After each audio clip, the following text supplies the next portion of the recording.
welcome grade 12 mindsetters. As you know, you have joined us here on Learn Extra Live, and we are doing maths literacy with Peter. Hello, Peter. How's it? How are you doing? Good, thanks. How are you? I'm always good, always good. Me always too. Good. Me too. Tell us what we'll be doing today. Today we're going to do a bit of stats. Exactly same sort of principles we did with the grade 11s earlier. Okay. But now we're just going to take it a few steps further. Okay. And hopefully, you know what, grade 12s, let me just tell you this. You should be watching the grade 11 and the grade 12 sessions. You really should. Because the grade 11 is just giving you a bit of recap on what you would have done, or should know anyway, and then it leads on to the grade 12 work. Yes. And it's so important, especially knowing this, that you could get questions in your final matric paper that are similar to the work we cover in grade 11. Yes, that is quite interesting. Absolutely. So to get all your marks, ensure that you're watching us from the grade 11, hey? Absolutely. And also grade 11s can also still join us. They mustn't run away as well, hey? Yep, no, they should also just join us. Okay, They're cool. more than welcome to. So if you're in grade 11, you hang in there as well. Awesome. Okay. Tell me, Kat, just one thing I want to know. How Okay. do you get here? By car. Do you? Yes. Okay. I was speaking to our producer earlier. Yes. She has to get here by car. Okay. And she was complaining about a problem that's with her car. She says when Okay. she drives, there's a loud banging. Oh, no. Oh, no, it's terrible. Yeah. But the good thing is, she says, as she turns the radio louder, the banging The goes banging away. goes away, yeah, It's of course, amazing. of course, okay. yeah. Are you going to tell her or am I going to tell her? You We do just- it, you do it. I Alright, can't we'll bet tell her you. later. You tell them about this, I'm going there. Okay, you go over to the board. So, guys, you know exactly what to do on our Facebook page. And for that, it's facebook.com/Learn Extra. Twitter handle as well at Learn Extra. Ensure that you blast the Facebook page. As you know, yesterday was 15,000 and today we have over 150 more over the 15,000. So make sure that you also are part of that, guys. It's great to be part of our Facebook page because then you can ask us any questions that you wish on maths literacy. And as you heard, today we're doing statistics, and I know statistics is a lot of fun, and I know that you also have a lot of questions. So that's what we're here for. Hey, Peter. Absolutely. And in our last show, we had quite an interesting little thing happen. Yes, we Which did. kind of surprised me. Suddenly, on air, live, were my folks Yes, talking to me, which yes. was really incredible. was I want to tell you something about my folks, though. It's quite funny. We were trying to give them a holiday, and we were going to send them all over to America. Okay. And my mom said, there's no way I will ever go to America. And I Why said, is that? but why? She said, because they drive on the wrong side of the road. They drive on the right-hand side. And I tried it the other day in Durban, and it was horrendous. Okay? And my dad looked at me, and I looked at him, and it was like, okay. And so if there are any panel beaters in Durban who are listening, please give me a call. Write into us.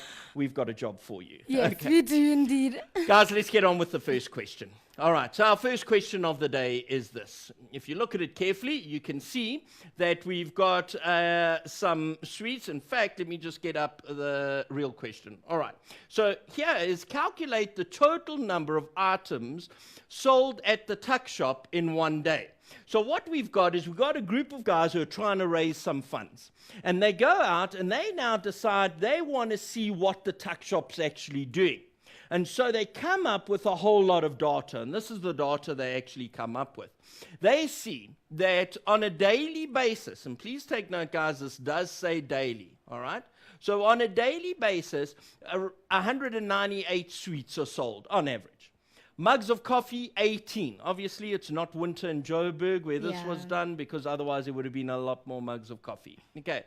Mugs of tea, 12. Can of fizzy drink, 22. Bottle of fruit juice, 110. Here's a great question, which I know doesn't come up, but here's a great level 4 question. Would you say that these sales are referring to a winter season or a summer season? Explain why. And I would say definitely it refers to a summer season.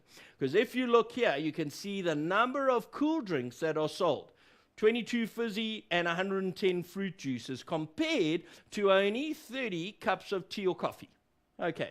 True. Nice kind of question. Got nothing to do with what we're doing today, but I thought I'd throw it in there anyway. But Talking Peter, about throwing it in People drink orange juice, and that's the fruit juice during winter for Do they? vitamin C.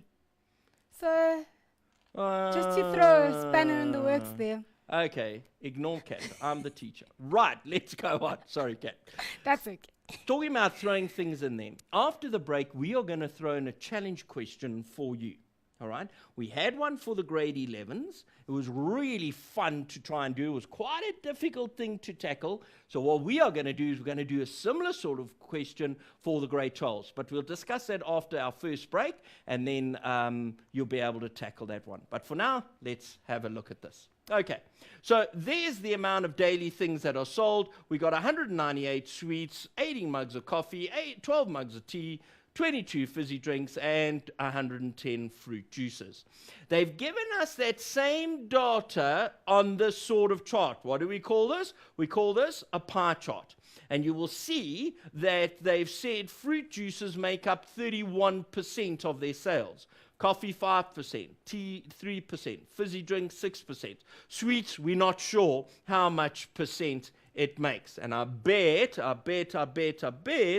going to be a question saying calculate that percentage later on. Okay, so let's go now and look at the questions. And I'm going to be jumping between two different screens here to make life easier for us. Calculate the total number of items sold at the tuck shop in one day. Okay, so all we've got to do, and guys, this is a straightforward question, hey? This would be a level 1, like paper 1 type question, because you can't get it any easier. How many things are there? All they're asking us to do is add them up, and that's what we're going to do. So we're going to take our calculator, and we're going to add up those figures, and I'm going to move my calculator just so that I can see what I'm adding. We got 198 plus 18 plus 12 plus 22 plus 110 equals, and we get 360. So my answer to that question is 360 items are sold every day. Okay? Are we happy? Let's look at the next question. My next question. Calculate how many bottles of fruit juice they can expect to sell over the next 5 days. Well, let's look at the data. Fruit juice, here it is, and as Kat so wisely said, it could also include orange juice, and people do drink orange juice in winter, so yeah, okay. So we got 110 bottles of fruit juice. How many can we expect to sell over 5 days? Well, if we sell 110 in one day, calculating how many we sell in 5 days, that's quite simple, isn't it? Of course it is. What are we going to do? We are just going to say times 5. And 110 times 5 is going to give me 550. So on our answer over here, we are going to write 110 times 5, which is 550 bottles of fruit juice. Let's move on. Next question. Calculate the percentage of sweets sold. Right, folk. Now, soon as we hear the word percentage, right, one thing jumps to mind instantly. Not holiday, okay? The one thing that jumps to mind is 100. Percentage means out of 100. So we know all these figures, 31, 5, the 3, the 6, and the whatever this is, must add up to 100. So how do I calculate this percent? All I'm going to do is I'm going to take out the calculator again, and I'm going to say, right, with my calculator, and now I'm going to move it this way, we know everything's got to add up to 100. We are going to subtract my 31, then subtract the 5, subtract a further 3, and then subtract 6. And that should give me what's left. And what's left is 55. So I know this is 55%. Easy? Of course it is. Let's move on. My next question.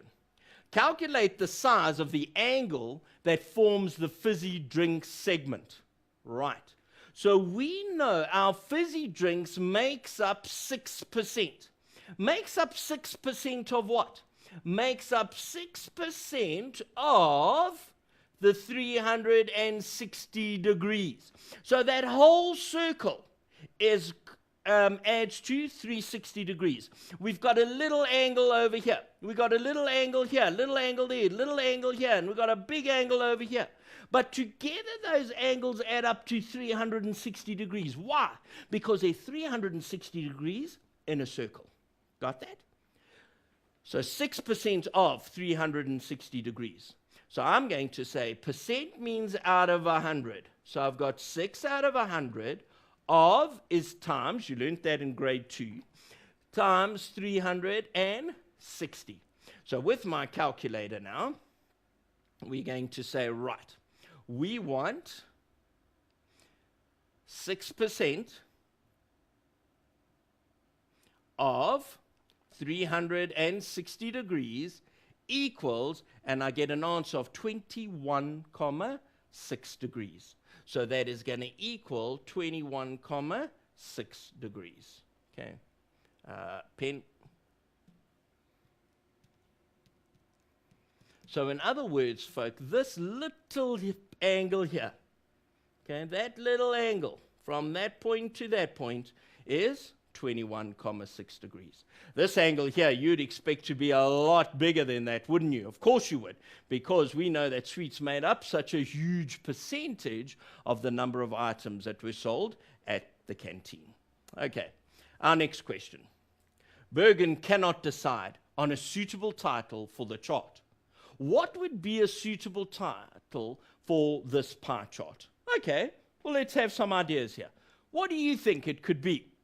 Maybe it could be the percentage of items sold at a tuck shop, or the number of items sold at the tuck shop, or the different types of items sold at the tuck shop. Okay? As long as it makes sense to the data that you've actually got there. Right, move on. Question 2. Public transport is an essential part of the world in which we live. Most people in South Africa cannot afford their own cars, and so rely heavily on public transport or other forms of transport, such as walking. I didn't know walking was a form of transport. Did you know that? Of course it is. Is it? Some people walk everywhere. But would you call that a form of transport? Well, you must call it a form of transport because you're getting from one Yeah, spot one to the place other. gets you from A to B. Okay, unless someone's carrying you and they're walking, then that's And a then definite form of transport. Yes. Or you Okay. can call it 2 series. 2 series. The legs, 2 series. Yes, 2 series. Get it? Okay. You missed my joke last week. I've got to share this. And the viewers, me. you know, you might have missed this as well. You know, if you have a bicycle Yes. and it stands there and you let it go, it falls over. Yes. Okay, do you know why? Yes. Why? Because it's too tired. Too tired. Too tired. Okay. Okay. Let's move on. So the Okay. table below is a comparative study of the modes of transport for learners in South Africa, Australia, and the United Kingdom. So let's have a look at this table and try and analyze a little bit of it, shall we? There we've got it. 73.1% of people in South Africa actually walk to school, is it? Of the transport learners in South Africa, or actually just walk wherever they've got to go, okay? 12.9% of people use a car. That's amazing, hey? When you think of the number of cars that we have in the road, I mean, you just think about it. You go stand in the middle of Joburg or Cape Town or Durban or Bloemfontein or Kimberley or Pietermaritzburg. I don't think Pietermaritzburg is a city, is it? I don't know. But anyway, the little thing of Pietermaritzburg. Right, but you go to those cities and you just see cars, hey? Especially at 5 o'clock traffic. In Joburg, it's horrendous. And you see cars and cars and cars and cars. And then you realize only 12.9% of the population is represented by all those cars. Sure. That's scary. Imagine if everyone used had a a car. car. Oh, no, we'd Hey? never get anywhere. We wouldn't get anywhere. Absolutely. Right, so 6.4% use the bus, bicycle 1.2%, train 0.7%, taxi 5.3%. I must admit, I thought this figure was going to be a lot higher, this 5.3, because I thought a lot of our population in South Africa use a taxi. And other 0.4. I'm not sure what the other is, like horseback riding. I'm not sure. Wheelbarrowing. Wheelbarrowing, I don't know. But there's other forms of transport. that we don't know Maybe about. helicopter, people That coming. could be, yeah. Could be, okay. United Kingdom, let's have a look at them. Oh, hello. Look at this, guys. How many? Yo. Look at the difference between South Africa and United Kingdom, the people who walk. Now, look at this. How scary is this? The number of Sure. people that have cars in South Africa or More use than cars half. compared to the United Kingdom. Sure. That is absolutely amazing. Now, this is one I find very interesting. If we look at the train Yes. system, South Africa, only 0.7% of our population use a train. And I can understand that because if you really stop and think about it, we don't have such a huge infrastructure with the Yes. train. Cape Town, fantastic. do. Durban's got a little bit, us as- absolutely. I'm not too sure about Joburg. I'm not Now sure. our Gautrain is coming. Our trains so, come in, yeah. which is absolutely fantastic. But if you think of the train system in smaller cities or smaller towns, there's not really a train system, is there? But in the UK, there's this phenomenal train system. And I was really surprised that only 11.9% of the population Sure. use trains compared to the cars. Because Yeah, I know that's when I've very been to weird. the UK, it's Yeah. like, give me the train any day. Okay, number one, it's reliable. Number two, it's a lot cheaper. Number three, you don't have to worry about parking. Number And four, but you the don't have to worry traffic about is driving. horrendous there as well. So that's probably Absolutely. why. When were you over in England? I went 2 years ago. Oh, fantastic! Yeah. It's wonderful, isn't it? It is great. But I it's wanna always live good there. to come back home. It's always good. It's always good to come back home. All right. Right, Australia have different sorts of figures. So, folk, I'm not going to go through all the figures on Australia, but you can actually see that you can actually discover quite a bit about the country just by looking at the different modes of transport. Okay, now taxi, which I find interesting in the United Kingdom, is 0%. Which I find kind of strange because there are quite a lot of taxis in the United Kingdom. But I think that 0% has probably been rounded off. It was probably 0.03 or 0.05 or something, but it's been rounded off. Okay, so that's why we've probably got 0 there. Right, let's have a look at a few of our questions. We've got a little bit of time before the first break, so let's do this. What is the most popular mode of transport in South Africa? Well, guys, without a doubt, hey, here she is here. Walking, 73.1%. Which is the least popular mode of transport in South Africa? It must be the other. Whatever the other means. Whatever that other is. Okay? The donkey or the chariot or the helicopter, whatever, but the other. But if the other wasn't there, then it would be the train. Okay. Right, let's move on to our next question, and here it is. In 2008, there were 1.2 million learners in South African schools. Calculate the estimated number of learners who walk to school in South Africa. All right, so how many people walk around? We said 73.1%. Remember, folk, we've said when we deal with percent, we put it over 100 straight away. Why? Because percent means out of 100. So 73.1% is 73.1 divided by 100. Multiplied by the number of learners who walk to school, which is 1.2 million. Let's write that out, hey? So it's 1,200,000. That's what makes up 1.2 million. Now our calculator does the job for us. And it says, right, we want to calculate 73.1% of 1,200,000. Another 1,000,000 another zero there, equals, and there it is, 877,200. So it's 877,200 learners walk to school on average. Talking about walking, I'm going to walk and get myself a glass of water. So maybe we need a Let's ad get break. an ad break. And you guys can also walk over and get yourselves a glass of water. But be sure to be back as soon as you can. In fact, in like a minute, be back. See you after the break.